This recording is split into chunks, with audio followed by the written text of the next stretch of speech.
Primeiramente, boa noite a todos, né? Para aqueles que chegaram agora, principalmente. Hoje nós estamos praticamente iniciando, né, o 5º mês de existência do Instituto e, por coincidência ou não, estamos também na 5ª aula do curso Introdução à História da Filosofia, né? Alguns alunos aqui presentes acompanharam as outras 4 aulas, outros não, né? Outros estão vindo pela primeira vez. E alguns, mesmo vindo pela primeira vez, devem ter escutado as outras aulas no podcast do Spotify do Instituto, onde lá tem todas as aulas disponíveis desse curso e de outros cursos também, né, trabalhados aí por outros professores. Esse curso, Introdução à História da Filosofia, está na 5ª aula, e nas outras 4 aulas, basicamente, nós trabalhamos, né, alguns filósofos anteriores, pelo menos historicamente, numa linha histórica da Grécia Antiga, anteriores a Aristóteles, que vai ser o tema da aula de hoje, né?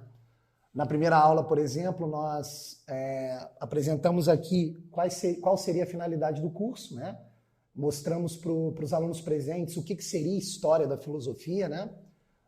Resolvemos aqui uma aparente contradição entre aquilo que é histórico, né? Aquilo que pertence ao tempo, e aquilo que é filosofia, que é aquilo que não pertence ao tempo, né?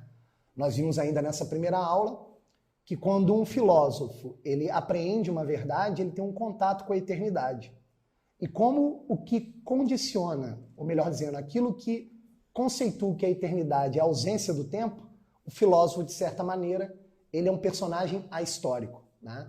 Ele fisicamente pertence à história da humanidade, mas aquilo que ele verbaliza de uma verdade contemplada encosta à eternidade. Então aí, né, uma aparente contradição sobre o que é histórico, que é aquilo que demanda a duração do tempo, e aquilo que é filosófico, que encosta à eternidade. Nós resolvemos essa aparente contradição lá na primeira aula, não cabe a gente voltar a esse tema aqui, mas está disponível lá no Spotify.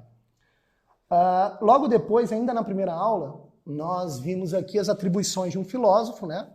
Qual seria a finalidade, né, da atividade filosófica, e vimos que o filósofo seria aquele indivíduo que, por vocação e também por um domínio de um certo hábito, de certas técnicas, consegue limpar a própria inteligência, consegue, por conta disso, enxergar a realidade que está ao seu redor, consegue compreender as verdades que, por vezes, são invisíveis aos olhos, mas que podem ser captadas pela inteligência, pela razão. E, por último, esse filósofo é aquele que, depois de fazer isso tudo, verbaliza essas verdades para os outros seres humanos. Então, a função do filósofo é primordial, né?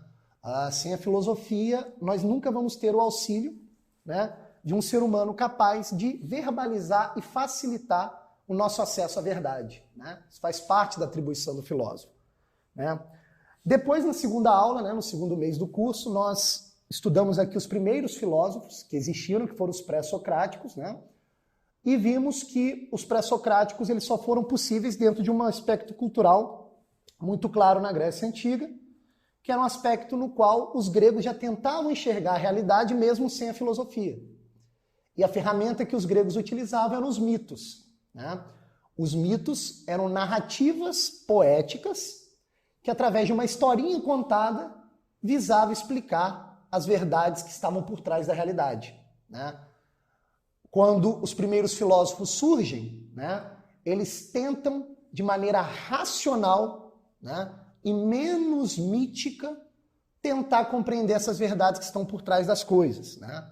Então nós vimos nessa segunda aula que os filósofos pré-socráticos eram aqueles que criaram a filosofia, ou seja, esse novo saber que racionalmente auxilia o homem na busca da verdade, né? Mas percebam, os pré-socráticos criadores da filosofia, como eles são os criadores e os primeiros filósofos, é óbvio que eles não conseguiram construir a melhor filosofia de todas, já que aquilo que é criado nunca alcança o seu nível de perfeição num primeiro momento, né? Eu lembro que nessa mesma aula eu usei um exemplo de uma pessoa que criou o carro. Imagina a pessoa que criou o automóvel. O primeiro automóvel criado não é o melhor, né? Se a gente pegar um automóvel qualquer dos dias de hoje e comparar com o primeiro automóvel, o automóvel dos dias de hoje dá de lavada. Com a filosofia, a gente tem um exemplo análogo, né? Os pré-socráticos, como primeiros filósofos, apesar de já estarem usando a razão, apesar de já estarem efetivando a limpeza da própria inteligência, apesar de estarem contemplando a verdade, verbalizando-a, os pré-socráticos ainda utilizavam uma linguagem poética. Existe muita poesia ainda na filosofia dos pré-socráticos, né? Tanto é que é difícil ler filosofia pré-socrática. Você tem ali frases e excertos de filosofia que são difíceis de serem compreendidos, né? Por exemplo, você pega lá um enunciado, sei lá, de Tales de Mileto, quando ele diz, ó, tudo é água. Isso é esquisitíssimo. Isso parece tudo menos filosofia. No entanto, a frase tudo é água é uma linguagem poética utilizada como ferramenta por Tales de Mileto para explicar algo muito complexo da realidade que ele aprendeu. Então a filosofia dos pré-socráticos, como é a primeira, né, geralmente é uma filosofia verbalizada num poder de síntese muito grande de uma experiência hipercomplexa que o filósofo teve com a realidade. Ora, se o mito utiliza a linguagem poética, os primeiros filósofos também utilizam a linguagem poética, o que diferencia mito de filosofia? O que vai diferenciar é que o mito é uma narrativa, é uma historinha contada, e o filósofo não está contando historinha nenhuma. O filósofo está com um poder de síntese impressionante, tentando explicar uma experiência complexa da natureza. Então, ler filosofia dos pré-socráticos, nós vimos nessa segunda aula, é dificílimo. Você tem que ler a frase e ir descascando os sentidos e achando os sentidos cada vez mais próximos da realidade daqueles excertos criados pelos pré-socráticos, né? Eu até usei o exemplo, que é mais ou menos o ato de cortar uma cebola, né? A cebola é cheia de camadas, você vai cortando, tentando entender o que ele está dizendo com tudo, o que ele está dizendo com água, e vai cortando até chegar ao núcleo. Aí você compreende o que ele está dizendo. Também não cabe a gente detalhar aqui o que é, mas está gravado lá na aula do Spotify, é só para a gente fazer um apanhado geral. Logo depois, na terceira aula, nós vimos que a filosofia sobe um pouco de nível com Sócrates, né? Só que o Sócrates, ele não vai escrever qualquer coisa, né? O Sócrates vai ser o filósofo por excelência, porque ele vai filosofar dialogando com os outros gregos em praça pública. Então a filosofia que antes era uma atividade individual de experiências complexas do filósofo e narrado numa linguagem poética, agora a filosofia é dialogada em praça pública. Então a filosofia na época de Sócrates passa a ser um confronto de opiniões e que a partir desse confronto nós vamos chegando à verdade, né? Tanto é que nessa aula, nessa terceira aula, nós explicamos que só dá para entender Sócrates através do contraponto a Sócrates, que são os sofistas, né? Então Sócrates e os sofistas, eles debatiam questões muito caras aos gregos em praça pública e desse debate o Sócrates conseguia contemplar a verdade. Então a filosofia, ela passa a ter um ar de debate e de confronto de opiniões, para que na melhoria desse confronto você vai cristalizando uma verdade, né? É interessante ver em Sócrates que em Sócrates a filosofia sobe de nível. Por quê?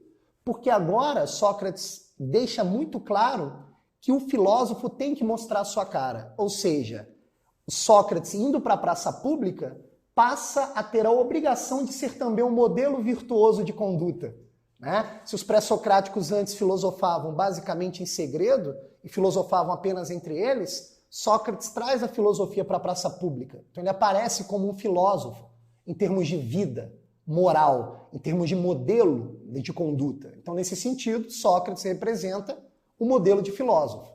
O filósofo por excelência é Sócrates, que é aquele que não só vislumbra a verdade, mas também é aquele que age em conformidade a essa verdade, age de maneira correta, tem uma retidão moral e ética na sua própria existência, né?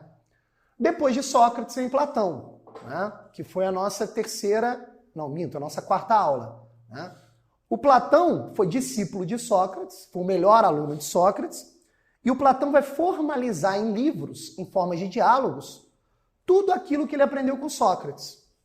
Então a filosofia de Platão continua sendo escrita na forma de diálogo, então tem sim o confronto de opiniões, mas agora o conjunto de todos esses diálogos formula uma doutrina.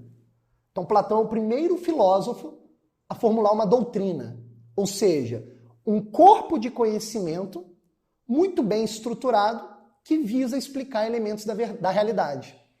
Então, pela primeira vez, a filosofia é reconhecida como doutrina, que é a doutrina das formas. No entanto, nessa aula sobre Platão, nós vimos que essa doutrina das formas ou doutrina das ideias parte do pressuposto de que as verdades contempladas da realidade não pertencem a esse mundo material, mas existem um outro mundo para além desse mundo material. Então tem um quê religioso em Platão, né? O Platão seria, então, o filósofo da religião. O filósofo que já está percebendo que as verdades estão numa realidade acima da realidade material. Então o que o homem tem que fazer, segundo Platão, para alcançar essas verdades? Ele, além de limpar a própria inteligência, ele tem de fazer um progresso espiritual para ascender aos poucos desse mundo material para contemplar as ideias verdadeiras que estão em outro mundo, que seria um mundo inteligível no qual ele tanto fala em sua doutrina, né? Então você já tem um aspecto religioso em Platão, né? Percebam que os mitos gregos tinham esse aspecto religioso que agora é recuperado com Platão, né? O Platão retorna um pouco à linguagem poética e vai explicar muitos dos seus conceitos através de alegorias. Então, a parte simbólica, poética e religiosa está muito presente nos escritos de Platão e na doutrina platônica. Percebam então o seguinte: até agora, nas nossas aulas, é nítido que a filosofia está tomando forma. A filosofia é um saber que está em construção, que ainda não conseguiu alcançar o seu apogeu. Então a pergunta que não quer calar é a seguinte: quando é que a filosofia atinge o seu apogeu? A filosofia atinge o seu cume de evolução com Aristóteles, que é o assunto que nós vamos trabalhar hoje.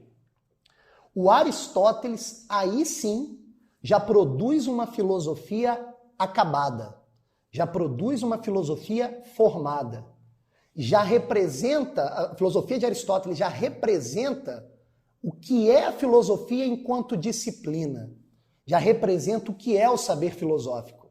Aquele saber filosófico que está um pouco misturado, né? Ou com debates, ou com poesia, ou com misticismo, agora a filosofia está limpa, ela está clara e nítida.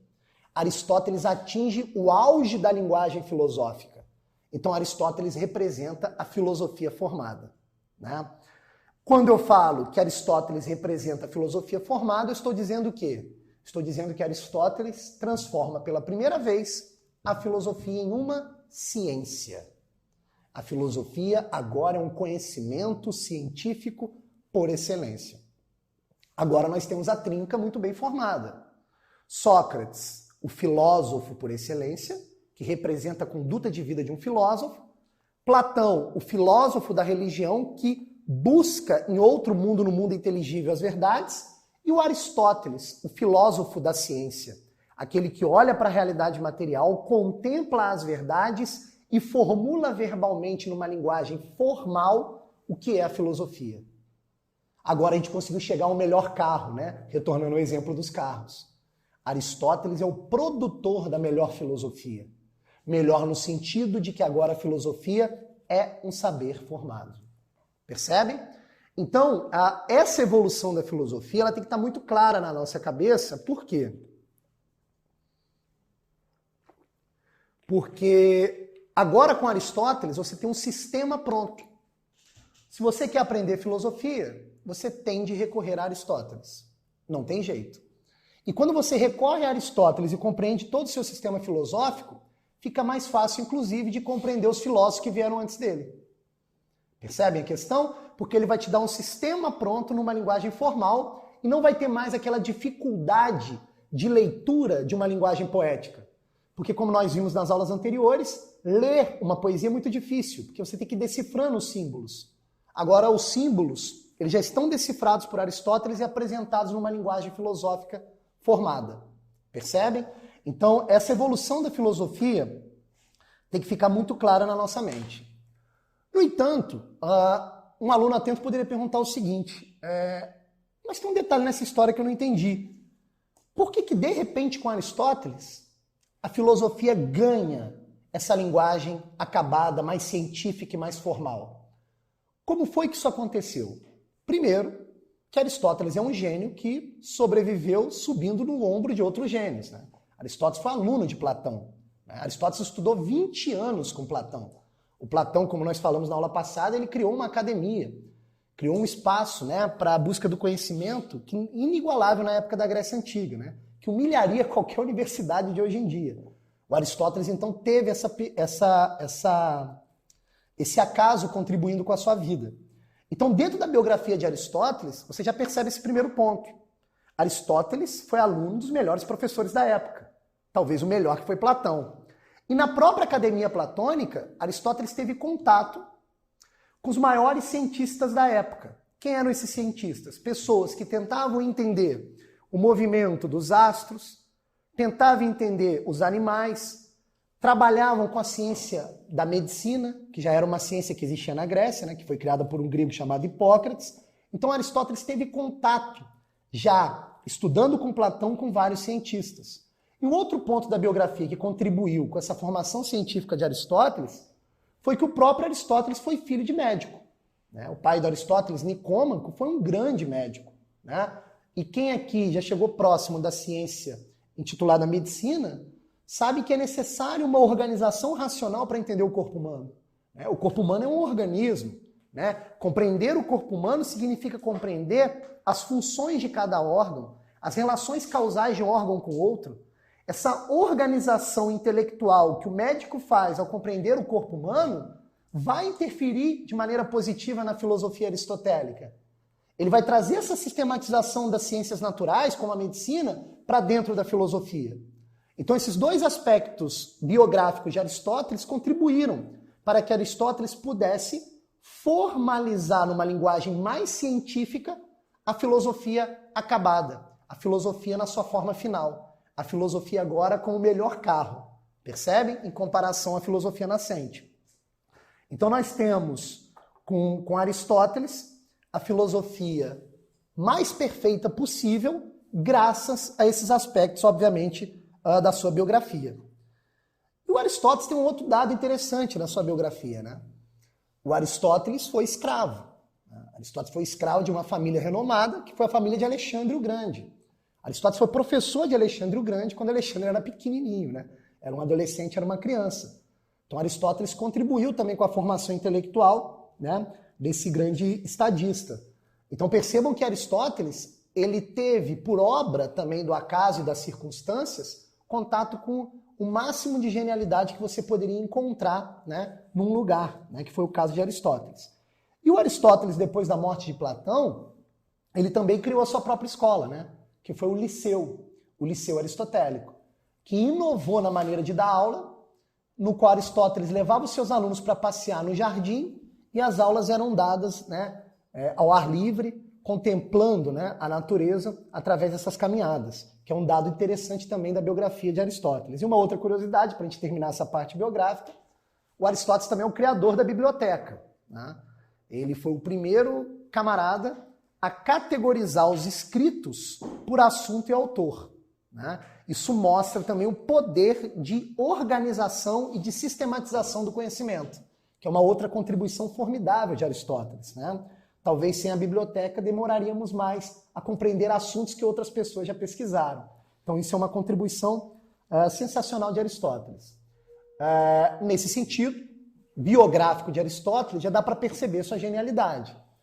Aristóteles, em sua filosofia, falou de tudo, né? Ele é considerado o primeiro biólogo da história, né?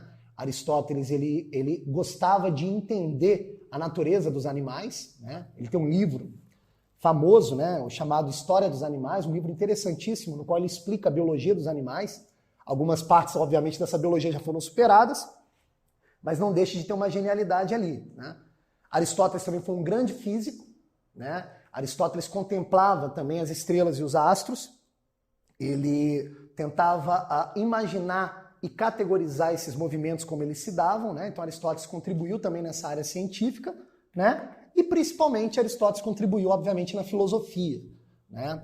E a filosofia de Aristóteles, ela é bem sistematizada, no entanto, olha que interessante, tudo que chegou até nós da filosofia de Aristóteles não foram livros escritos do próprio punho. Muitas das coisas que nós chamamos de livros de Aristóteles foram anotações dos seus alunos. Só que as aulas de Aristóteles eram tão organizadas dentro de um sistema que as anotações dos alunos são organizadas ao ponto de virarem livros. Então, quando você acha lá na livraria, sei lá, Metafísica, da Corrupção, De Anima, sei lá, todos os livros de Aristóteles, na verdade, em sua maioria, foram anotações de alunos. Isso é impressionante, para mostrar o poder de sistematização desse grande filósofo. Como esse filósofo é um filósofo científico, por excelência, né? Então, se você fosse traçar um paralelo entre ele e Platão, quando você vai ler os livros de Platão, você tem muito mais dificuldade. A leitura de Platão é espiral. Toda hora você volta ao mesmo pedaço e descasca mais um nível de profundidade no escrito platônico. Quando você vai ler Aristóteles, o próprio sistema te mostra a verdade. Percebe? A linguagem é muito mais científica nesse sentido, né? Pois bem, se o Aristóteles, ele é o filósofo científico por excelência e o grande sistematizador da filosofia, é necessário, então, antes de entrar na sua filosofia, compreender como funciona o sistema filosófico aristotélico, né? Ou seja, se é um sistema, esse sistema deve ser constituído por partes que se relacionam, no qual uma parte contribui com outra. E para ser mais exato, o sistema filosófico de Aristóteles é um edifício sustentado em 3 andares, né? Você vai ter primeiro, no nível básico, no nível que sustenta todo o edifício, e por isso mesmo mais importante, as ciências teoréticas. Então a base do edifício aristotélico, ele é constituído pelas ciências teoréticas. O que são as ciências teoréticas? São as ciências filosóficas criadas por Aristóteles que auxiliam o homem na busca pelo saber por si mesmo. Ou seja, quando o homem busca uma verdade em si mesma, e não uma verdade como meio para alcançar outras verdades, ele já está no plano dessa ciência mais básica e mais importante existente, que é a ciência teorética. Que nós não vamos ver hoje, mas vamos ver na próxima aula mês que vem. Ou seja, entender de fato o que são essas ciências teoréticas. É, por exemplo, nas ciências teoréticas que está a metafísica, que é a compreensão de Aristóteles da realidade. Como é que o homem compreende as verdades como elas são em si mesmas. Percebem? No andar acima, sustentado por essa base das ciências teoréticas, você vai ter as ciências práticas. O que são as ciências práticas? São as ciências que vão ensinar o homem a como buscar o saber para limpar a própria inteligência. Ou seja, o que o homem deve fazer para alcançar a perfeição moral. Nas ciências práticas, Aristóteles vai analisar a natureza humana e vai tentar entender qual é a finalidade da existência humana. Ou seja, para que o homem existe? Qual é a finalidade última do homem? Como é que o homem se realiza? Como é que o homem alcança a sua perfeição moral? Então, primeiro, ele vai analisar a realidade e buscar a verdade em si mesma.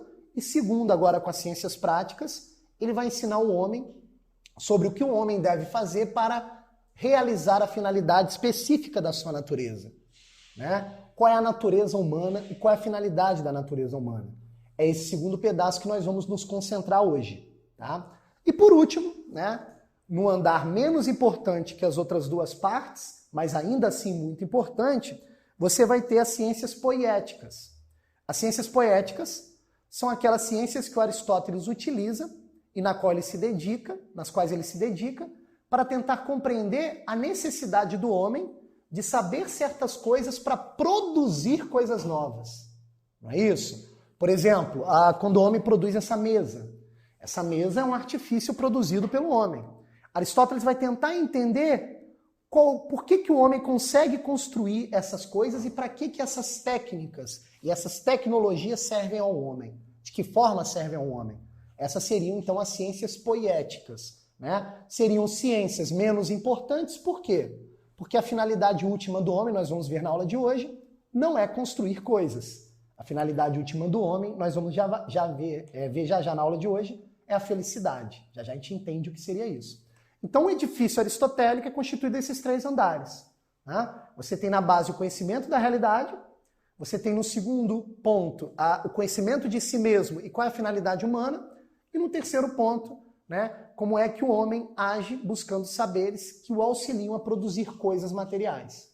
Né? Basicamente é disso que Aristóteles trata em sua filosofia. Percebe que apesar de serem apenas 3 andares, a filosofia de Aristóteles é bem abrangente, porque basicamente ele está falando de tudo. Né? Tudo se resume à realidade, ao homem e àquilo que o homem produz. Né? Então a filosofia dele se mostra completa já nesse sentido. Tá claro? Então essa é a organização da filosofia de Aristóteles. O que nós vamos fazer hoje? Hoje nós vamos ver o segundo ponto. Né? Ou seja, o que é o ser humano, né? E e qual é a finalidade da existência humana? Ou seja, o que o ser humano tem que fazer para alcançar a sua finalidade. Tá claro? Deu para entender a proposta da aula? Tranquilo? Vamos lá então. Para entender o que é o ser humano, a primeira coisa que a gente tem que compreender é em que clave da realidade o ser humano existe. Né? Por quê? Porque quando você olha para o ser humano, uma experiência rápida e direta, você já percebe que o ser humano é diferente de outras coisas que existem na realidade material. Não é isso? Você compara um ser humano, sei lá, um cachorro, né? Você percebe na hora que são seres completamente diferentes. E eu não estou falando da diferença aparente. Eu não estou falando da forma sensível desses dois seres. Né? O cachorro anda em 4 patas e um homem é bípede. Não é disso que eu estou falando. Mas você percebe, ao comparar o ser humano a um cachorro, que o ser humano é um ser muito mais complexo do que um cachorro. Você vai ter de realizar um esforço intelectual muito grande para entender o que é o ser humano e um esforço um pouco menor para entender o que é o cachorro. Eu acho que isso é um dado óbvio da realidade. Né?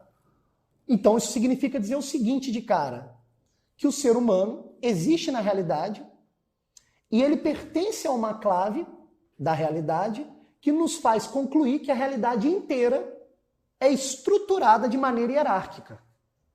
Se o ser humano é mais complexo, por exemplo, do que um cachorro, significa dizer que o ser humano está numa posição hierárquica superior a um cachorro. E não para por aí. Quando você pega um cachorro e compara, sei lá, a um vegetal qualquer, a uma árvore, sei lá, um pé de alface, você olha para o cachorro e para um pé de alface e fala, caramba, são seres muito diferentes. Muito diferentes. Dá para perceber de cara que o cachorro tem uma complexidade superior à complexidade de um pé de alface. Né? Há algo no cão, que a gente não sabe direito o que é ainda, que o diferencia hierarquicamente de um pé de alface. E vou mais longe. Se você pega um pé de alface e compara com a pedra, você fala, caramba, são seres também muito diferentes. Existe algo no alface que traz uma certa complexidade que o coloca numa posição hierárquica superior a uma pedra. Há algo que existe no pé de alface, mas não existe na pedra. Por que eu estou dando esses exemplos? Para tentar, de alguma maneira, situar o ser humano nessa estrutura hierárquica que é a realidade. Então, de cara, o que a gente vai ter de fazer é o seguinte, jogar no lixo o preconceito vendido por várias ideologias hoje em dia de que a realidade não possui uma estrutura hierárquica. Existem ideologias hoje que vão dizer que não existe uma superioridade hierárquica de nenhum ser sobre o outro. Entrar nesse engodo ideológico é negar aquilo que a sua inteligência está observando da realidade. Ó. Percebe? Eu não preciso me esforçar para perceber que é uma idiotice o mesmo grupo ideológico ser a favor da proteção dos ovos de tartarugas marinhas e esse mesmo grupo ideológico ser a favor do aborto. Ó. Você vai proteger a vida de um animal e vai defender a tese de que o assassinato de uma criança já na barriga da mãe é algo aceitável. Claramente, quem coloca as coisas percebidas na realidade nessa balança já está negando aquilo que a sua inteligência está observando. Ó. Eu não sei se vocês estão percebendo. Existe uma complexidade humana superior à complexidade animal e, de repente, você entra em contato com uma ideologia que inverte isso, que coloca o mesmo grupo, a vida animal, como algo muito importante, como de fato é, e coloca embaixo de tudo a vida humana, como se fosse algo totalmente sem importância, né? Toda e qualquer ideologia vai ter sempre a característica de colocar um véu sobre a realidade para que você não a enxergue e, de certa forma, produzir paixões na sua inteligência para que sua inteligência fique cega e você não consiga perceber a estrutura hierárquica que está clara na realidade. Vocês estão entendendo? Então, estudar Aristóteles é uma vacina eficaz contra a ideologia. É impossível alguém que estudou minimamente Aristóteles cair no engodo ideológico. Como o professor lá de São Paulo diz, um filósofo nunca é enganado. Não tem como ser enganado. Porque ele está a todo momento contemplando a estrutura hierárquica que sustenta a realidade. Vocês estão entendendo? Vou dar um outro exemplo para deixar isso bem claro, que isso aqui acho que é a base da aula de hoje. Vamos pegar aqui um aspecto da inteligência humana, de algo que o ser humano tem e os outros seres não têm. O verbalizar a verdade. Só o homem comunica a verdade com outro ser. Nenhum outro ser faz isso. Você pode até falar assim, mas os animais se comunicam. É verdade. Eles se comunicam e toda comunicação exercida entre os animais está cercada num ambiente limitado dos seus instintos. Um animal, por exemplo, não cria cultura, nem cria história. Um animal, por exemplo, não formula uma filosofia. Não existe uma igreja das baleias, né, e muito menos, sei lá, a ciência dos tubarões. Os tubarões não têm essa potência, eles não conseguem, não têm essa capacidade. Então a comunicação dos animais é restrita ao seu ambiente de instintos. Agora os homens não. Os homens conseguem verbalizar uma verdade contemplada. Essa aula só é possível por conta disso. Né? Pega esse exemplo então do verbo, de verbalizar uma verdade. Se você pegar esse exemplo do aspecto da inteligência humana e tentar analisar os outros seres da realidade, você percebe de maneira clara a estrutura hierárquica da realidade. Quer ver? Imagine um homem conversando com uma pedra. O homem está lá conversando com uma pedra. Você viu, você acabou de ver isso na rua. Qual é a sua tendência? Chamar o cara de quê? De doido, de maluco. Não se conversa com uma pedra. Por que não se conversa com uma pedra? Porque o verbo, sendo um aspecto da inteligência humana, ele é preparado a ser direcionado a um outro ser inteligente que compreende aquele verbo. Não é à toa, né, que Deus, a sabedoria divina, é simbolizada pelo verbo. O verbo é o sinal claro da inteligência humana, percebem? Então quando você vê alguém conversando com uma pedra, que hierarquicamente na realidade está muito rebaixado em relação ao homem, você já tem a prova cabal de que há uma estrutura hierárquica na realidade. Ó. Percebem? O Sérgio uma vez aqui numa aula contou a história que lá no bairro dele tinha um cara que tropeçava nas pedras e xingava as pedras. Isso era uma piada para a galera que estava em volta. Né? Falou assim, porra, pedra, desgraçado, o que você está fazendo aqui? Ó. Teoricamente é possível. Aliás, na prática também é possível. Só que no mesmo instante que você contempla esse fato esquisito, você fala, porra, isso é coisa de maluco. Conversar com pedra, vai, é esquisitíssimo. Agora olha que doideira, quando você sobe um pouquinho a estrutura hierárquica da realidade, imagina uma mulher regando as flores e conversando com as flores, ó, já que o vegetal é mais complexo do que uma pedra, você percebe loucura ainda, mas é uma loucura bem menor. Assim, porra, vai, uma mulher conversando com as flores é esquisitíssimo, mas é muito menos esquisito do que uma pessoa conversando com a pedra. Eu não sei se vocês conseguem perceber isso. Você está conversando com a planta, você fala assim, porra, é esquisito, tá? Mas pelo menos tem algo ali que faz um pouquinho mais de sentido do que conversar com uma pedra. Esse aspecto você percebe da realidade, numa experiência direta. Né? Aliás, o Aristóteles, ele filosofa dessa forma, ele apela sempre à experiência direta com a realidade material em sua filosofia. A tal ponto que ele diz uma coisa belíssima. Ele diz o seguinte, o conhecimento filosófico se inicia com o espanto. Quando você se espanta com o milagre que é a estrutura hierárquica da realidade, que isso só pode ter sido colocado por um ser inteligente divino, ali começa a filosofia. Percebe? Então perceba que os exemplos que eu estou tentando dar é justamente para tentar repetir as experiências que Aristóteles coloca em seus livros. Ó. Agora, quando você sobe mais um pouquinho e sai do plano vegetal e observa um ser humano conversando com um cachorro, já deixou de ser loucura. Ó, O cachorro tem uma complexidade superior ao vegetal a tal ponto que quando o ser humano atualiza o seu verbalizar com um cachorro, através de uma voz de comando, tipo, sente-se, deite, sai pra lá, parece que o cachorro compreende um pouquinho melhor aquilo que a gente está falando. É óbvio que se você começar a ensinar matemática pro cachorro, você já parece maluco. Porque aí você já vai estar verbalizando uma verdade de profundidade que só pode ser captada por um outro ser humano, que é um ser igualmente inteligente. Mas perceba que o cão, ele está num patamar superior ao vegetal, porque no próprio exemplo do verbalizar uma verdade, isso fica muito claro e nítido. Ó. Não é isso? Quer ver? Vou dar um exemplo. Sei lá, você está almoçando, o seu cachorro está comendo ali no chão uma comida dele, tá a ração dele, você vai pro banheiro. Aí por um descuido, quando você volta, o cachorro está em cima da mesa comendo sua comida. Esse é um outro exemplo que mostra a hierarquia das coisas. Primeira coisa que você faz é o quê? Sai daí, desce daí. Mesa não é lugar de cachorro, ó. Não é lugar de cão, isso aqui é um artefato humano. Isso aqui é um artefato para o ser humano. Se não existisse hierarquia na realidade, a gente não teria repreendido o cachorro dessa forma.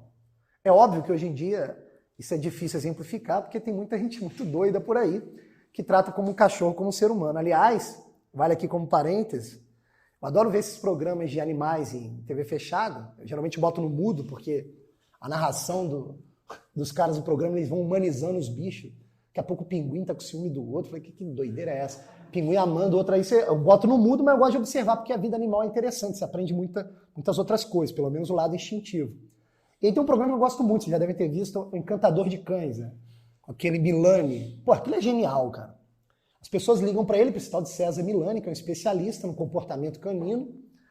Aí ele é chamado e chega lá o cachorro, sei lá, vem pra cá, pelo amor de Deus, que eu tô tendo problema com meu cachorro morde todo mundo, não sei o que lá. Aí toda vez é a mesma história, ele chega, aí ele vai observando, daqui a pouco ele fala, opa, peraí, o problema não tá no cachorro não, tá no dono. Ou o dono virou um cachorro e trata um cachorro, e ele se rebaixa ao cão, e tem atitudes esquisitíssimas, e aí o cachorro sente o dono do pedaço, ou então um dono quer transformar o cachorro em ser humano. As duas coisas são impossíveis. Toda vez é o mesmo problema. O que ele faz? O César Milani, ele vai educar o homem.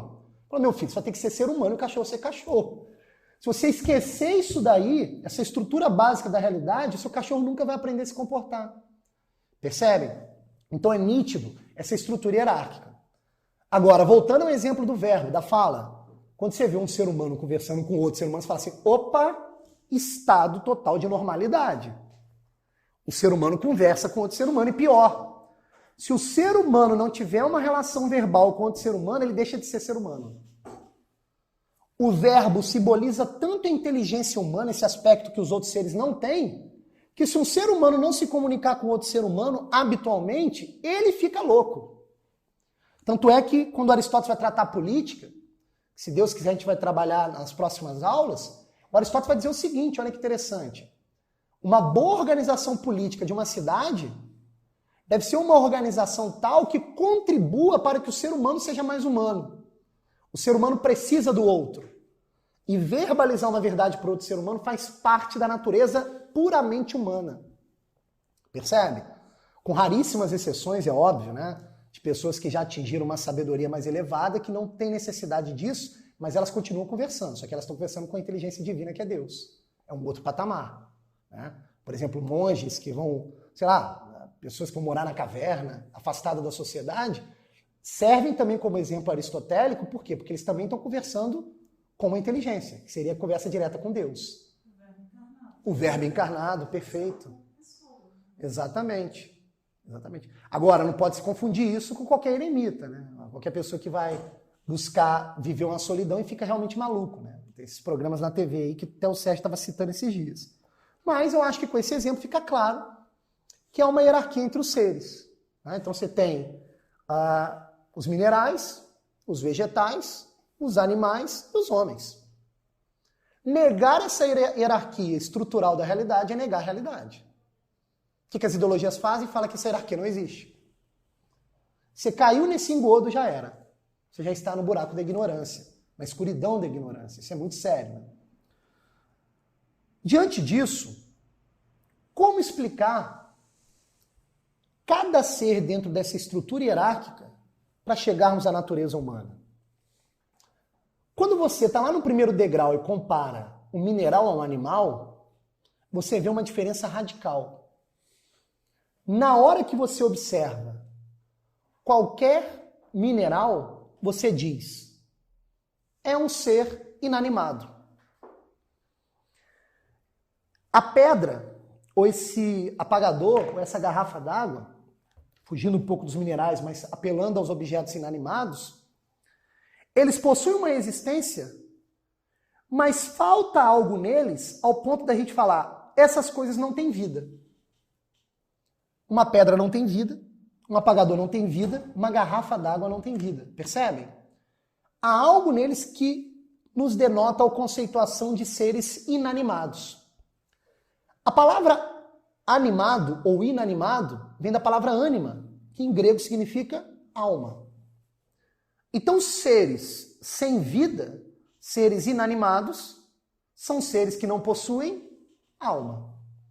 Então, os primeiros saltos que você dá dos seres inanimados para os vegetais, que já são seres animados de alguma forma, porque já possuem vida, a gente só consegue explicar esse salto pelo fato da existência ou não da alma.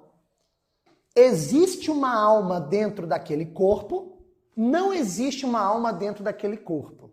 Em outras palavras, você tem seres animados e seres inanimados.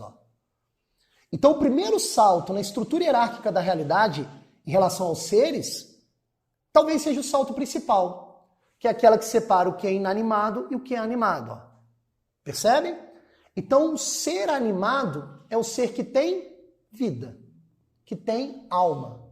Né? Então, a alma é o quê? A alma seria algo imaterial que dá vida ao corpo. Percebem? Esse apagador não tem vida, porque não existe dentro dele algo imaterial que lhe possibilite estar animado, que lhe possibilite ter vida. Agora, quando você olha um animal andando para lá e para cá, fala, opa, tem algo dentro do animal que movimenta o seu corpo, que o anima. É o nome animal, tá? O nome animal vem daí. Animal é aquele animado, ou seja, aquele que aparentemente possui uma alma que anima o próprio corpo. E os vegetais? Os vegetais também possuem vida. Como assim os vegetais possuem vida? Eu nunca vi um vegetal andando para lá e para cá. Beleza. Mas há um movimento dentro do corpo físico vegetal, ou seja, interno, que é realizado pelo vegetal. O vegetal recolhe nutrientes da terra, absorve luz solar, absorve a umidade.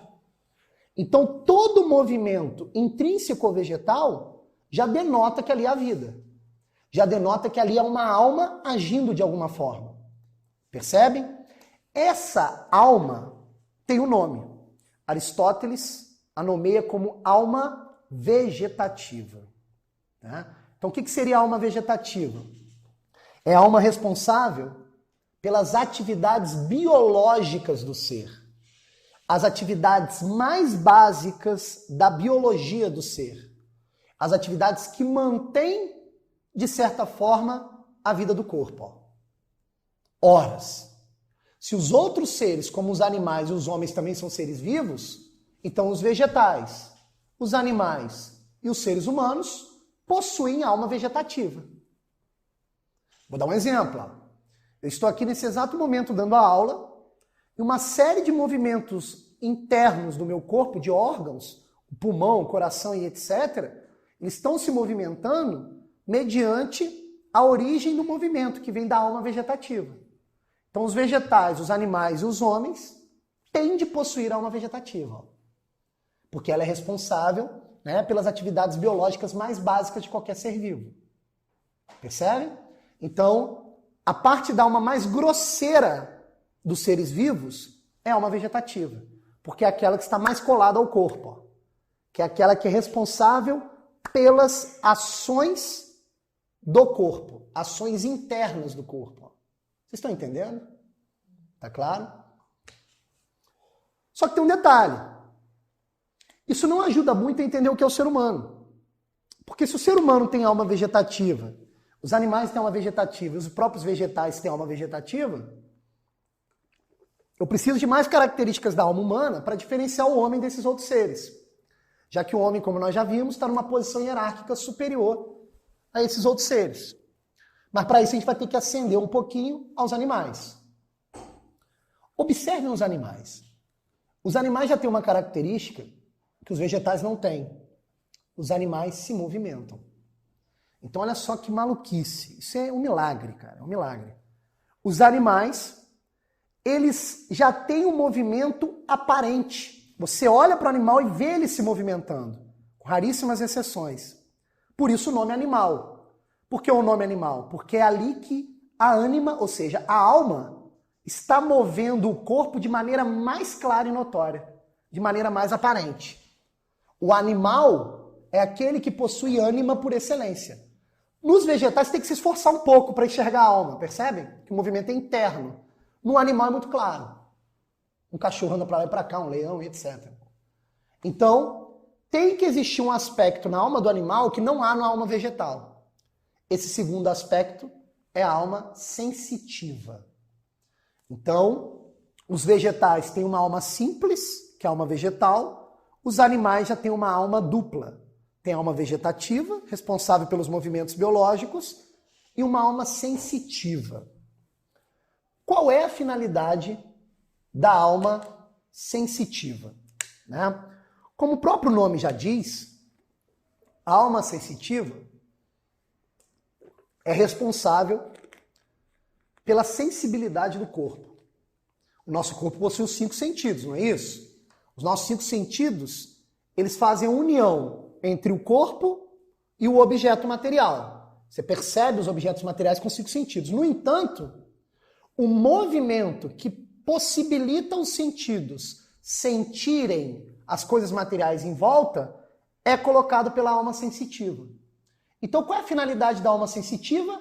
É sentir, né, a presença das coisas materiais. Em outras palavras, movimentar o corpo em direção aos objetos materiais à nossa volta. Vocês percebem isso? Isso significa dizer o seguinte: a alma sensitiva nos ajuda a perceber a forma sensível das coisas. Aquela forma que é aparente aos sentidos. Não é isso? E tão logo nós percebemos a presença dessas formas sensíveis, o que a nossa alma sensitiva faz? Ela movimenta o corpo em direção a esses objetos materiais que nos apetecem aos desejos e nos faz nos afastar fisicamente dos objetos que nos causam repulsa. Não é assim? Vou dar um exemplo. Um cachorro, quando vê, um exemplo melhor, um leão, quando vê uma zebra passando, a alma sensitiva do leão reconhece a forma sensível da zebra e ele percebe nessa forma sensível algo que fomenta dentro dele mesmo um desejo. Então a alma sensitiva deseja a zebra, deseja a caça. E a alma sensitiva, então, movimenta o corpo do leão em direção ao objeto desejado, que é a zebra. Ó. Percebem? Então, a alma sensitiva, ela também é responsável pelos desejos. Todos os animais, incluo nessa o homem, estão sempre desejando alguma coisa. Não é assim na nossa vida? Não é assim na vida dos animais? É dessa forma. Nós reconhecemos ali uma forma sensível qualquer, um corpo material com uma determinada forma sensível, e nós desejamos aquilo. Né? Por exemplo, você está morrendo de fome. Sua mãe chega com uma pizza, seu namorado, sua esposa chega com uma pizza, você coloca na mesa, você reconhece a forma sensível da pizza e deseja a pizza. Todo animal faz isso.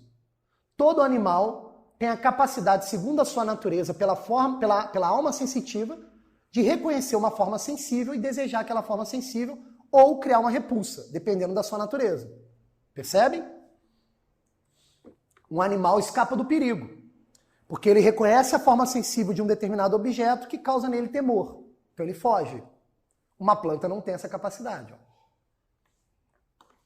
Porque ela não reconhece a forma sensível das coisas, já que a planta não tem a alma sensitiva. Então, voltando à nossa hierarquia.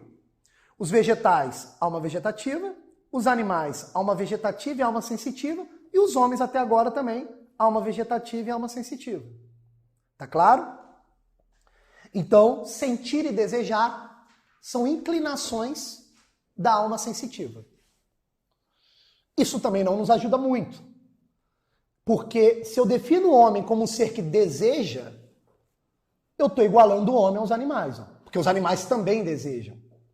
Né? Infelizmente, eu não sei se vai dar tempo, em outras aulas, no nosso curso, se a gente chegasse à filosofia contemporânea, você vai ter vários filósofos atuais, como, sei lá, Nietzsche, Deleuze, Michel Foucault, que vão definir o ser humano como um ser desejante.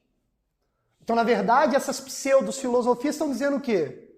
Que o homem está na clave dos animais. Que o homem é só um animal. Que não há diferença entre o homem e o animal, percebem?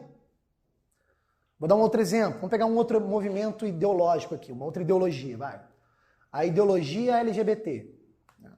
Você vai lá ver uma manifestação LGBT com a seguinte bandeira. Defendemos toda forma de amor. Queremos o sexo livre, desejo sexual livre. Primeiro erro. Estão rebaixando o amor, que a gente vai ver que é essencialmente humano, ao desejo sexual. Então, o que esse movimento ideológico está dizendo? Que o que move a natureza humana é o simples desejo da alma sensitiva. De certa forma, você está fazendo o quê? Animalizando o homem. Não estamos negando que o homem tem um aspecto animal. É óbvio que tem. Ele tem alma sensitiva. Nós estamos desejando a todo momento. Mas tem que ter algo no ser humano que o diferencia dos animais. Porque é clara e notória a diferença hierárquica entre esses dois seres.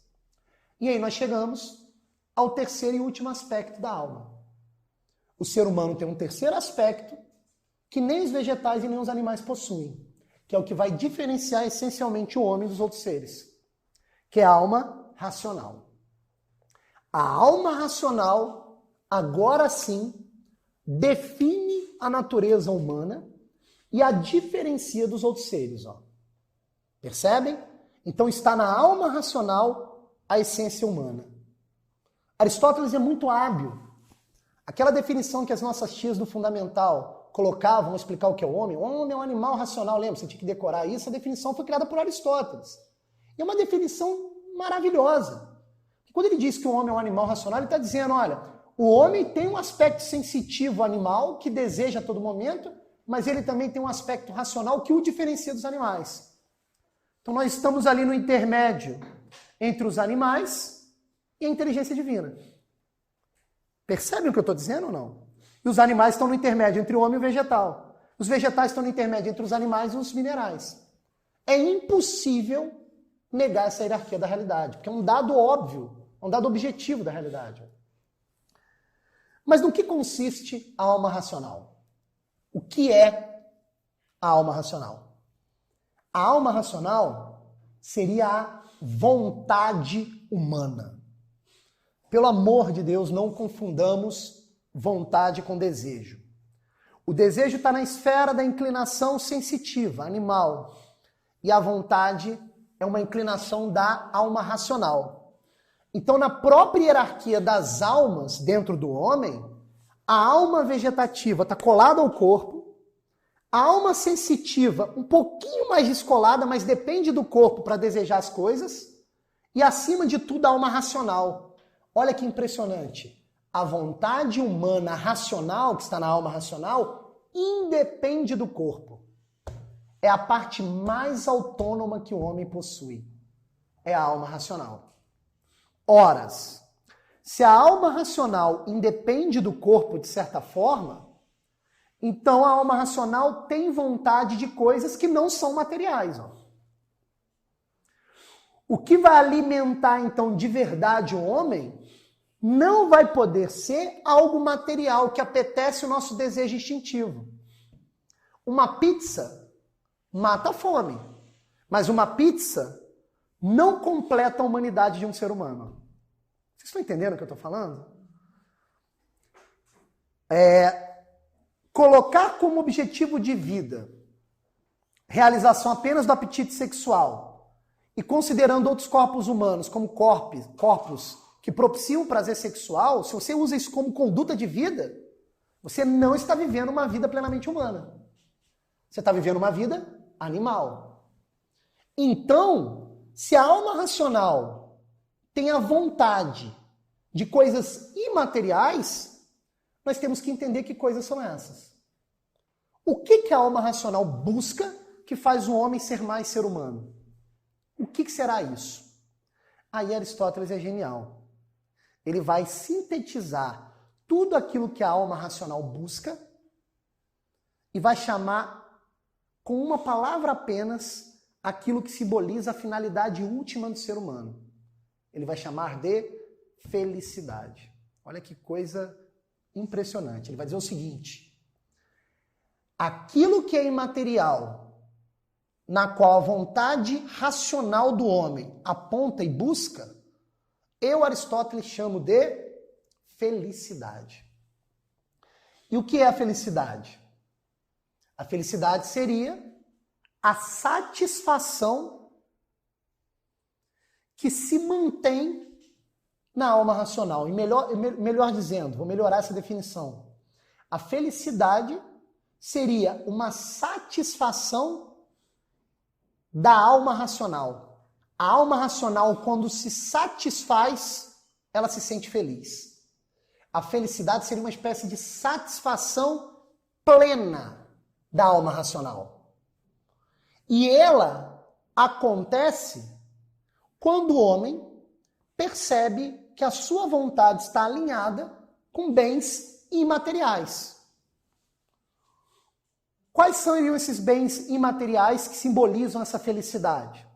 Tem várias. Por exemplo, a verdade. Quando o homem conhece a verdade de alguma coisa, ele se sente satisfeito. Ó.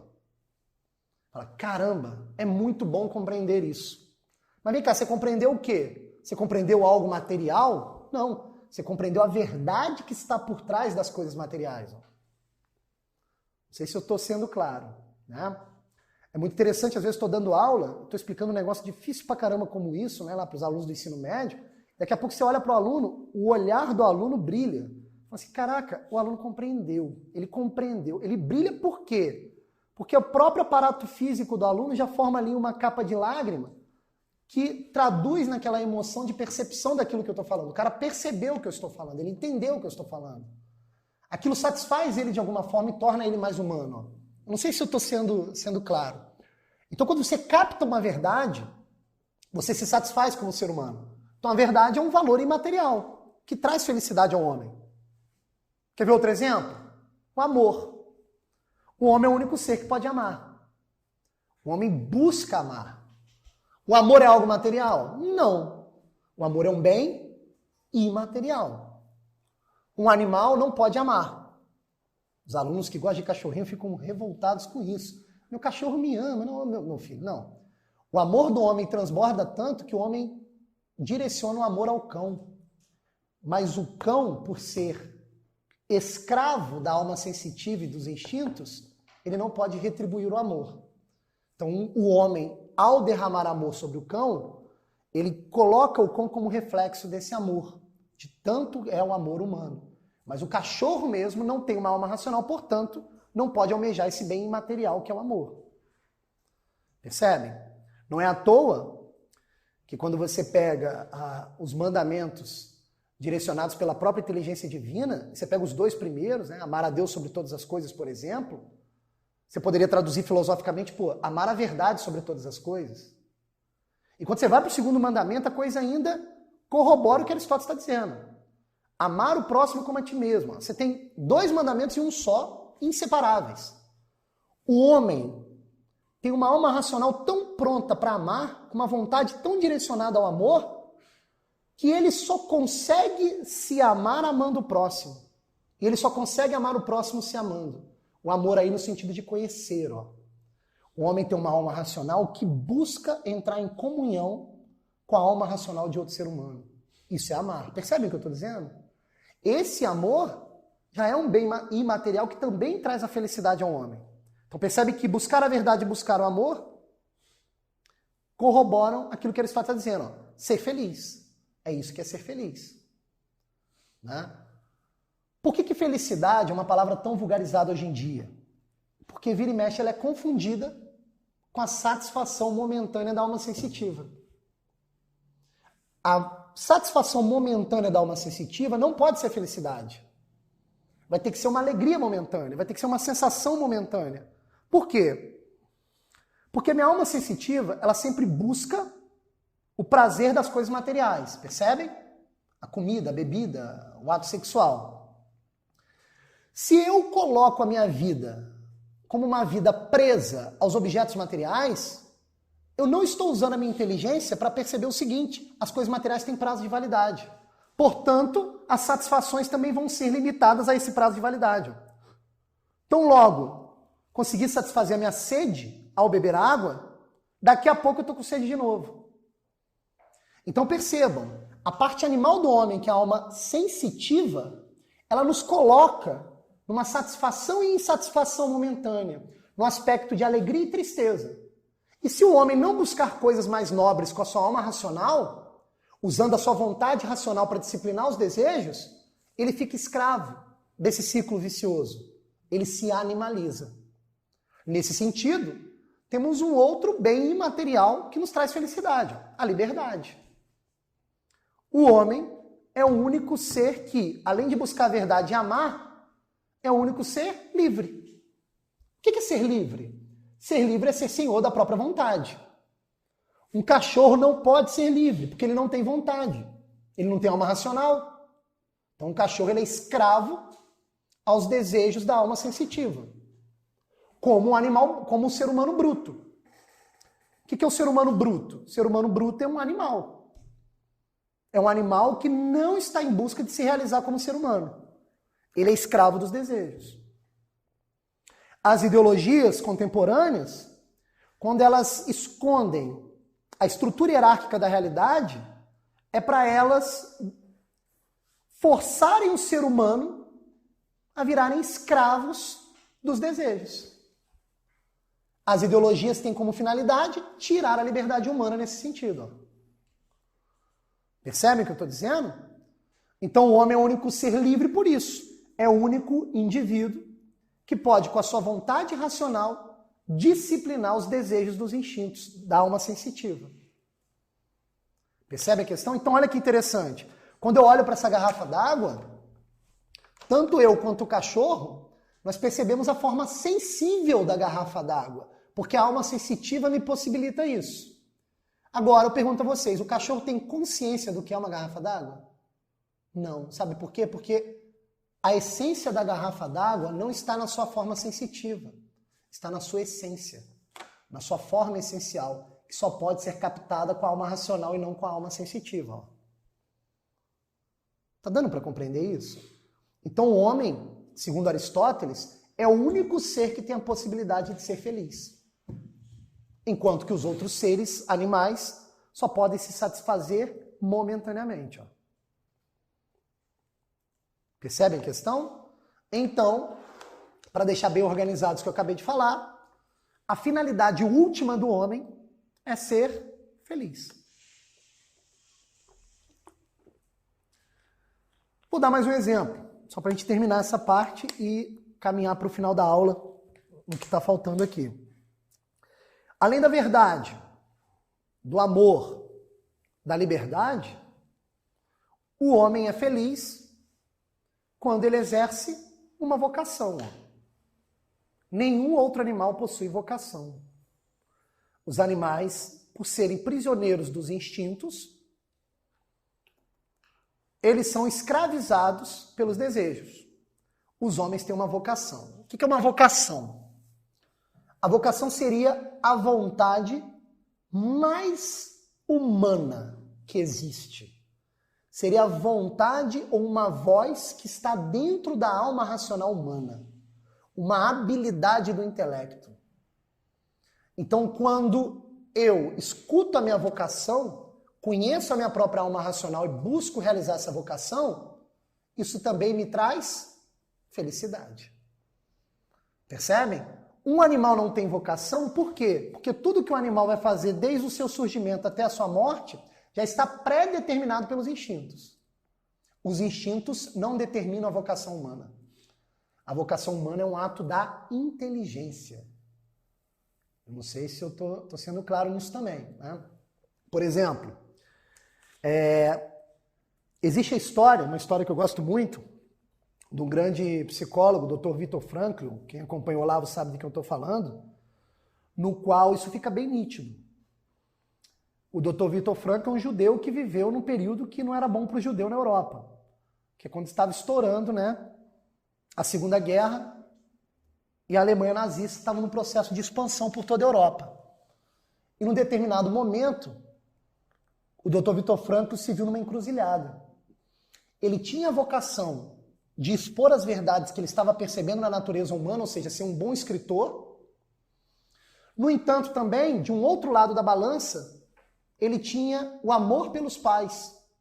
Que se ele viajasse e fugisse da Europa para os Estados Unidos para ser um escritor, ele abandonaria os seus pais sob toda a sorte das atrocidades da guerra. Ele colocou então na balança. Resolvo a minha vocação ou efetivo o meu amor pelos pais? Já que amor também é proteger quem você ama. Ele coloca na balança e percebe que o bem maior naquele momento era o amor, em relação à vocação. O que ele faz então? Ele fica, come o pão que o diabo amassou num campo de concentração nazista, protege os pais e ele percebe algo fenomenal que mais tarde vai ser a matéria-prima dos seus livros. Ele percebe que ele suportava mais o sofrimento dos campos de concentração do que os outros judeus. Ele fala, mas eu não tenho nenhum superpoder, por que eu resisto melhor do que os outros judeus? Simples. Ele resiste melhor do que os outros judeus porque ele tinha um sentido para a própria vida. Ele estava ali por amar os pais e para no futuro sobreviver e exercer sua vocação. O que eu quero dizer com isso? Quando Aristóteles diz que a felicidade é a finalidade última do ser humano e que a felicidade está ligada aos bens imateriais que a minha alma racional busca pela vontade, se você não se conhece, não sabe para onde a sua vontade racional está apontando, que seria a sua felicidade, você não tem um sentido para a própria vida. Então você fica à mercê das circunstâncias da vida. Você não consegue resistir aos sofrimentos que as circunstâncias colocam no meio do caminho da sua vida. Não sei se vocês estão entendendo. Comparando o Dr. Viktor Frankl com outros judeus, ele sustentava melhor aquilo por quê? Porque a força de vontade dele era clara. Ele estava ali realizando a sua finalidade última, que é ser feliz. Ser feliz como? Protegendo os pais e tentando sobreviver para ser um escritor, que seria a parte vocacional, que é um bem material buscado pela alma racional dele. Essa resistência do Viktor Frankl já denota a felicidade no homem. Ele está realizando a natureza humana. Não sei se vocês estão compreendendo. Então, ser feliz é satisfazer a alma racional, compreendendo que a alma racional é sempre uma vontade que se direciona a um bem imaterial, que realmente contempla a existência humana, ou, de certa forma, completa o que é ser humano. Percebem? Quando você olha os seres humanos, você fala, ó, fulano é covarde. Aí depois você fala, fulano é corajoso. Você compara fulano com cicrano, um covarde e corajoso. O corajoso é mais feliz. Por que o corajoso é mais feliz? Porque ele só vai ser reconhecido como corajoso se ele resistir às circunstâncias da vida com um sentido claro da sua alma racional, que é buscar um bem imaterial nesse sentido. Enquanto que o covarde não. O covarde age com a alma sensitiva ao ponto de reconhecer uma forma sensível e não ter força racional para enfrentar o perigo. Eu não sei se eu estou sendo claro. Então, o que vai caracterizar, né, e efetivar a natureza humana é a ação da alma racional, é a ação da vontade. Somente a vontade racional pode disciplinar os desejos da alma instintiva para que o homem possa ser feliz. Tá claro isso ou não? Né? Então, compreendendo mais ou menos o que é felicidade, né? Aliás, vem à mente até um ditado budista, que é muito impressionante, que ele diz, desejar é sofrer. Se você lê esse ditado budista sem estar vacinado com a filosofia aristotélica, a frase não tem sentido algum. Desejar é sofrer, como assim? Agora, a parte da filosofia aristotélica já passa a ter sentido. Se eu sou um homem só de desejos, é óbvio que eu vou sofrer. Eu tenho bem material, estou alegre. Não tenho bem material, estou triste. O vício da alegria e da tristeza me traz infelicidade. Eu fico à mercê dos bens materiais. Percebe? Mas, mesmo compreendendo o que é felicidade e diferenciando a satisfação plena da alma racional, que é a felicidade, para satisfações momentâneas da alma sensitiva, uma pergunta que não quer calar é a seguinte: em termos práticos, o que devo fazer para ser feliz? Né? É óbvio que não há receita de bolo para isso, mas existe sim certas ações, certas atitudes que aproximam o homem da felicidade. E aí Aristóteles vai ser direto. Aristóteles vai dizer o seguinte: só é feliz o homem virtuoso. Quando Aristóteles diz que só é feliz o homem virtuoso, Aristóteles está unindo a satisfação plena da alma racional com a conduta moral do ser humano. Olha o que ele está dizendo. Um homem que é bom moralmente, obrigatoriamente é um homem feliz. Mas como é que ele faz essa união? Aparentemente são coisas distintas, são coisas diferentes. Como é que ele faz o vínculo entre o aspecto moral do homem e o aspecto da felicidade humana? Como é que ele faz esse vínculo? Aí Aristóteles cola uma coisa na outra quando ele nos explica o que é virtude. Ele vai dizer o seguinte: existem homens que, de tanto conhecerem a sua própria alma racional, o seu próprio espírito, conhecerem tão intimamente o seu eu mais verdadeiro, e que agem sempre de maneira cotidiana e habitual, tanto com a sua alma racional, que esses homens acabam transparecendo a outros homens qualidades de caráter. O que eu quero dizer com isso? Virtude para Aristóteles é uma qualidade de caráter produzida pelo hábito de usar a alma racional. O que eu quero dizer com isso? Enquanto eu não transformar a ação da minha alma racional em hábito, eu nunca vou ser feliz e pior, eu nunca vou ser reconhecido por uma qualidade de caráter. Então a virtude, que é a qualidade de caráter, ela só pode ser produzida do próprio ser através de um bom hábito. E o que é um hábito? Um hábito é uma ação repetida que você tem na sua existência. Então olha que loucura, isso é muito interessante. Aristóteles está nos dizendo o seguinte: ser feliz e ser bom exige treinamento. Você tem que habitualmente cultivar do seu ser qualidades de caráter. Porque se você não cultivar habitualmente essas qualidades de caráter, na hora que a circunstância da vida te apresentar um desafio, você não será capaz de enfrentar o desafio. O Dr. Viktor Frankl encarou bem, né, os campos de concentração, porque habitualmente ele enxergava, ele fazia um exercício de autoconhecimento e enxergava do seu ser sua real vocação. Dr. Viktor Frankl só sustentou e suportou bem os campos de concentração porque habitualmente ele amava os pais. Porque habitualmente ele buscava proteger os pais. E aí na hora do vamos ver ele se mostrou forte. É o hábito que produz o caráter da pessoa. O que é uma pessoa escrava da alma sensitiva? É uma pessoa que também tem hábitos, só que hábitos ruins. Quando você é escravo apenas dos desejos da alma sensitiva, você nutre em seu ser hábitos ruins. Imagine, sei lá, um ninfomaníaco. O cara observa as mulheres como objeto sexual. A vida dele traduz em hábito apenas desejar as mulheres, e quando ele tem as mulheres ele está satisfeito momentaneamente, logo depois que passa o prazer ele está insatisfeito momentaneamente. A vida do cara está dentro desse ciclo vicioso. Tenho, não tenho, tenho, não tenho. E ele vai ali nutrindo seu concupiscível, sua alma sensitiva. Se a vida desse camarada é nutrida por esse tipo de hábito, ele não vai ter força suficiente para enfrentar as dificuldades que as circunstâncias da vida vão trazer para ele. Porque na hora do vamos ver, como ele não nutriu esse bom hábito, ele não vai saber encarar o problema. Eu não sei se vocês estão entendendo. vai chegar um momento que a alma racional dele vai gritar, ele vai amar alguém. E ele não vai estar preparado para usufruir o amor. Ele não se conhece, não vai conseguir conhecer o outro. Lembra? Amar o próximo como? A ti mesmo. Esses dois mandamentos não se separam. Se ele não treinou habitualmente a amar, a conhecer a alma racional do outro e conhecer a própria alma racional, na hora que ele perceber a possibilidade do amor, ele não vai estar pronto para o amor. E aí não adianta chorar. O bonde vai passar, ele vai perder o bonde. Ó. Não sei se vocês estão compreendendo.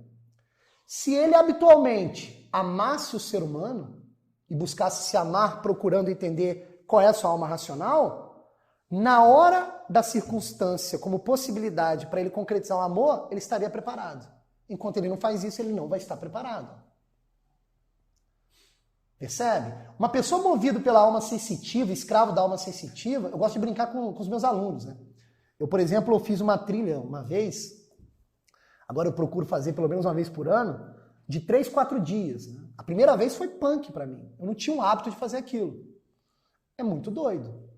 Porque na hora que você está dentro da mata fechada e tem que acampar naquele lugar ali esquisitíssimo, olha só, se eu não treino imaginativamente alguns atos de coragem habitualmente, enfrentando perigos do meu dia a dia como professor, por exemplo, talvez eu fraquejasse de tal modo lá na hora da trilha que eu não conseguiria suportar o sofrimento daquele momento. Não sei se eu estou sendo claro. Né? É por isso que numa educação grega tradicional, eles apelavam muito à literatura. A literatura fomenta através dos personagens virtudes morais que se você habitualmente treinar na literatura as virtudes morais, você já está treinando como hábito no seu próprio ser. E aí quando a circunstância real aparecer, você está mais preparado para aquilo. Ó. Então, o que mede o caráter para Aristóteles é o hábito. Para a gente caminhar para o final. Pega um exemplo. Vou pegar aqui 2 personagens históricos famosos. O primeiro personagem discutiu várias vezes com o pai e de forma agressiva brigava com o pai, fugia de casa e não queria assumir as suas responsabilidades como filho. O outro personagem histórico conseguiu, com muita habilidade política, recuperar da sua sociedade na qual ele governava a admiração do mundo inteiro, erradicou a fome da sociedade na qual ele governava, trouxe coisas boas para a sociedade na qual ele governava. Claramente, com esses 2 exemplos de personagens históricos, você tem um exemplo ruim, um exemplo bom. Alguém que rompeu com a família e alguém que fez bem para a sociedade. Essas 2 pessoas são quem? O primeiro, São Francisco de Assis, o segundo, Adolf Hitler. Peraí. São Francisco de Assis tem uma conduta impecável. Pô, Hitler, meu Deus do céu, é uma conduta reprovável. Como assim Hitler fez esse algo bom e São Francisco de Assis fez isso de ruim? Simples. Porque o que mede o caráter dos dois não foram essas ações momentâneas, mas foi o hábito cultivado por essas 2 figuras históricas. O mesmo São Francisco de Assis, que briga com o pai não querendo assumir os negócios do pai, é o mesmo que é reconhecido por hábito pela caridade. É uma virtude moral. O que mede o caráter de São Francisco de Assis não é a briga com o pai. O que mede o caráter de São Francisco de Assis é o hábito de ser caridoso. E o que mede o caráter do Hitler não é recuperar ou erradicar a fome na Alemanha, ou recuperar os soldados alemães, ou trazer de novo a Alemanha num estilo de potência. Mas o que mede o caráter do Hitler é o hábito do Hitler. Qual é o hábito do Hitler? Perseguir e matar judeus. É o hábito que vai medir o caráter, segundo Aristóteles. É difícil falar isso para um brasileiro mediano. Né? No Brasil a cultura é o contrário. Tá? Aqui no Brasil a gente fica coçando as mãos de maneira maquiavélica, esperando o primeiro errinho do outro, para a gente já fofocar para um terceiro o errinho daquele outro. E a gente pior, a gente ainda mede o caráter dessa pessoa por esse erro. Isso é um erro bizarro, já colocado de antemão pela filosofia aristotélica.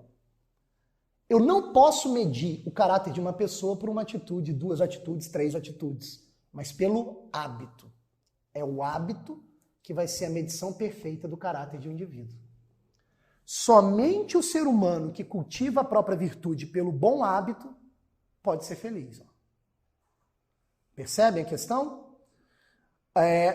E digo mais, os seres humanos felizes, que cultivaram a felicidade pelo hábito da virtude, eles podem atingir ainda um outro patamar, que é aquele que cultiva do próprio ser, sendo mais feliz ainda, que seria o auge da felicidade ou o auge da natureza humana, quando ele cultiva do seu ser não só as virtudes éticas, mas também as virtudes ditas dianoéticas.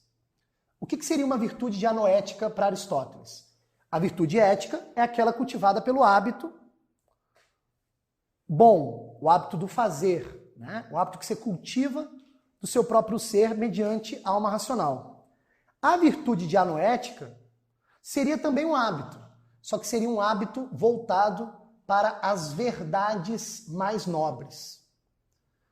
Um homem que é virtuoso no sentido dianoético é um homem que consegue usar a alma racional não apenas para ter uma vida feliz na prática, mas é alguém que usa a alma racional para habitualmente contemplar verdades superiores.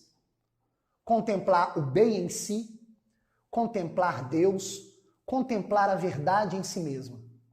O filósofo, por exemplo, é alguém reconhecido por uma virtude dianoética. Porque ele, além de ter uma vida ética reconhecida pelos outros seres humanos, ele também consegue contemplar verdades do alto.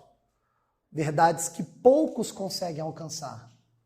Eu não sei se eu estou sendo claro, né? Somente esses seres humanos que cultivam do seu próprio ser virtudes éticas ou dianoéticas são os ditos seres humanos felizes. São os ditos seres humanos que realizam a própria natureza humana. Percebem a questão? Então, diante disso, para a gente fechar, né, a vida de um filósofo de verdade seria a vida na qual o filósofo consegue cultivar do seu próprio ser a virtude dianoética, para que ele possa contemplar as verdades do alto. Se nós não temos a vocação para a filosofia, nós temos a obrigação de completar a nossa natureza humana cultivando do nosso ser as virtudes éticas, que também trazem a felicidade. Amar, buscar a verdade, cultivar hábitos que estão na direção da nossa vocação, exercermos a nossa liberdade, disciplinando os nossos instintos da alma sensitiva e as demais coisas que eu falei aqui. Eu não sei se ficou claro, né? E aí, para terminar de verdade, né? Faltaram algumas coisas, mas eu acho que vai ficar muito tarde, a gente trabalha isso na próxima aula. Eu, por coincidência, né, no Facebook, né, achei um texto interessantíssimo do Renan Martins, que foi uma descoberta de Aristóteles, que eu não tinha conta, nunca tinha conhecido, nunca li isso em nenhum lugar, e fui pesquisar, e isso confirmou que o texto é verdadeiro. O Renan Martins, outro grande professor, ele publicou o seguinte no Facebook, e com essa publicação eu encerro a aula. Diz ele: Diógenes Laércio conta uma história muito interessante de Aristóteles. Certa feita, o grande filósofo deu esmola para um mendigo que tinha fama de mau. Repreendido por um amigo, Aristóteles respondeu: Não foi do seu caráter que tive piedade, mas do homem. O homem com H maiúsculo, né? Que aqui no caso seria o anthropos em grego. Os grandes sábios da humanidade, mesmo sem conhecer o Evangelho, né? Aristóteles viveu no século IV a.C., então Aristóteles faz parte de uma filosofia pagã, não é cristã. No entanto, quem estuda minimamente o cristianismo sabe que o cristianismo bebeu da fonte intelectual dos gregos, né? Os grandes sábios da humanidade, mesmo sem conhecer o Evangelho, certamente o vislumbraram em seu espírito. Pois todo aquele que é da verdade ouve a minha voz, né? Diz Cristo. Ou não foi o Cristo quem disse: Todas as vezes que fizeste isto a um destes pequenos, foi a mim mesmo que o fizestes. Não é o Cristo o anthropos, com A maiúsculo, o homem com H maiúsculo por excelência, a quem Aristóteles distribuiu sua esmola naquele momento? Ora, não cabe a resposta de Aristóteles a tantos cristãos que nos censuram quando damos esmola a um bêbado, a um drogado. a alguém tão bonzinho assim quanto nós, estaria mais longe da verdade o filósofo pagão por não entrar conosco na igreja, não assistir à mesma missa e não repetir o mesmo credo? Todas as vezes que encontramos um mendigo necessitado, reflitamos sobre isso. O seu aspecto miserando não está clamando pelo dever da cidadania, mas, como diz o filósofo, pelo amor ao homem com H maiúsculo, ou seja, ao Cristo no final das contas. Então percebam que a filosofia grega, mesmo sendo pagã e não tendo o conhecimento de Cristo, a busca pela verdade, que é o próprio Deus, já faz o filósofo vislumbrar Deus humanizado, ou em outras palavras, o Logos encarnado. Percebem a questão? Então o modelo de conduta humana deve ser um modelo no qual o homem exercita a sua alma racional, buscando a sua finalidade última, que é a felicidade mais verdadeira. Em outras palavras, buscando Deus.